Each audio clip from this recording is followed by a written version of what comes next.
Hey there, Danville. I'm Lisa Peck, and I'm a local realtor in Danville, California. Well, the July numbers just came in, and whether you're looking to buy or sell real estate in Danville, California, here's what I think you should know. Today, I'm going to talk to you about how the real estate market is being impacted and how it's faring in Danville, and we're going to compare it to what happened last year as well as what happened last month, just so we can understand the trends. We're going to talk about 3 key leading indicator data points, and then also we're going to talk about 3 lagging indicators that are a little bit more exciting and sexier, like median sale price and median days on market, things like that. If you're looking to buy or sell in Danville, California, let's have a free discovery call. Just click on the Calendly link down below to set it up, and we can talk about your neighborhood.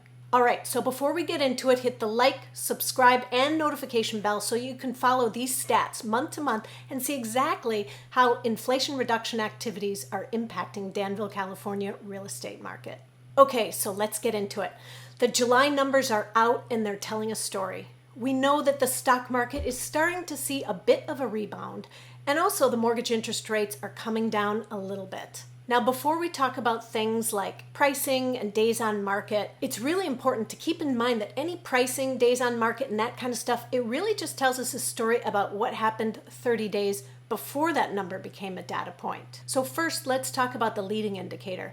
These are the trends to watch. Now, keep in mind this information is for single-family homes only. Inventory. The number of homes for sale in Danville, California in July 2022 was 108. This is up only slightly from June of 2022 when it was 100, but it's up a stunning 80% since July 2021 when we only had 60 homes on the market for sale. Now, homes under contract, in Danville there were 38 homes in July that went into escrow, and there were 51 homes that went into escrow in June, and 82 homes went into escrow this time last year in July 2021. Absorption, which is basically the number of months of inventory that we have to sell to all of the buyers that are currently in the market, assuming no new buyers come in and no new listings come on. So we have 108 homes on the market in July. Now, in July, we had 2.2 months of inventory, which is up 274% from this time last year. Quite a bit. And even compared to last month in June of 2022, it was 1.5 months of inventory. So now let's take a look at the lagging indicators I told you about to see where we've been. Total sales of homes that sold in July were 50 homes sold to new families, compared to 66 homes in June of 2022 and 104 homes in July of 2021. Median days on market. We've never really had high market times in the East Bay. However, the number of days on market is still a key indicator to tell us just how long it takes for buyer and seller to come together and to create a deal. In July 2022, the median days on market was 13 days.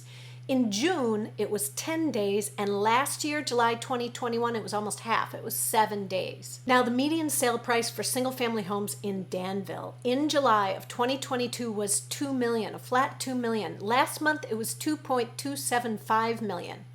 And we're up just 0.5% from last year, this time when it was $1.99 million. So this last data point is what's really interesting to me this month. Anytime we have a changing market, like the market we're in right now, there's usually a period of time where the market is still kind of finding its horizons, so to speak. And this has never really been more evident than looking at the difference between what buyer and seller psychology is. In this next stat, it shows us the thought process of buyers and sellers and whether or not they're able to come together to make a deal. So the sell price to list price ratio in July 2022 was down to 99%. And we haven't really seen this dip below 100% since June of 2020 when it was 98%. This tells me that the shift between buyer sentiment and seller sentiment is still shifting, and we have sellers still overpricing and buyers still underbidding, which may continue until the shift is more accepted by both parties. And it will be really interesting to watch how it plays out. So you've seen the numbers for all of Danville, but how does this impact you? Don't forget to subscribe so you can see what future months look like. Want to have a little bit more details for your specific situation? Let's have a free discovery call. Just click on the Calendly link down below to set it up.